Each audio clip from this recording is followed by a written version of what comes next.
కొత్తగా నిన్న ఇన్ఛార్జీలు కూడా నల్గొండ జిల్లా ఉమ్మడి నల్గొండ జిల్లాలో ఒక నియోజకవర్గానికి ఒక్కొక్క మాజీ ఎమ్మెల్యేలు కొంచెం ఖాళీగా ఉన్నారా మరి అంటే ఓడిపోయి ఉన్నారా మొత్తానికి ఒక్కొక్కరిని ఒక్కొక్క నియోజకవర్గానికి ఇన్ఛార్జీలు సుమను క్రాంతి జీవన్ రెడ్డి సురేందర్ ఇట్లా చాలామందిని వేసారనుకోండి పేర్లు అప్పరిస్తూనే అట్లా వేసి పెద్ద ఎత్తున 3 లక్షల మందితో పెద్ద మళ్ళీ మాకేమైనా ఉద్యమాలు కొత్త పోరాటాలు కొత్త కేఆర్ఎంబి మళ్ళా మొత్తం తెలంగాణకు అన్యాయం జరిగిపోతుందని నిన్న మళ్ళీ ఒక పోరాట రూపం తీసుకుంటున్నాం భారీ బహిరంగ సభకు సిద్ధమవుతుంది ఎట్లా చూడాలి దీన్ని అది ఎట్లున్నదంటే దొంగే దొంగ దొంగ అన్నట్టుంది కారణం ఏంటంటే విభజన చట్టంలోనే క్లియర్గా ఉంది ఎందుకంటే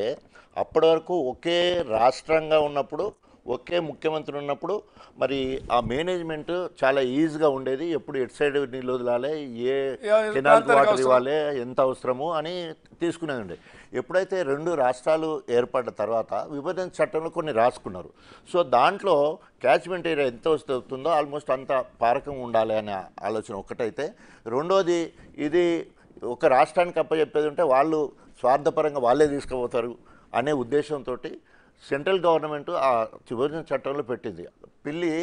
కళ్ళు మూసుకొని పాలు తాగినట్టు ఉన్నది పరిస్థితి సో అది కరెక్ట్ కాదు సో ప్రజలందరూ గమనిస్తూ ఉన్నారు తప్పకుండా విభజన చట్టంలో ఏమున్నది అదే గోదావరి నది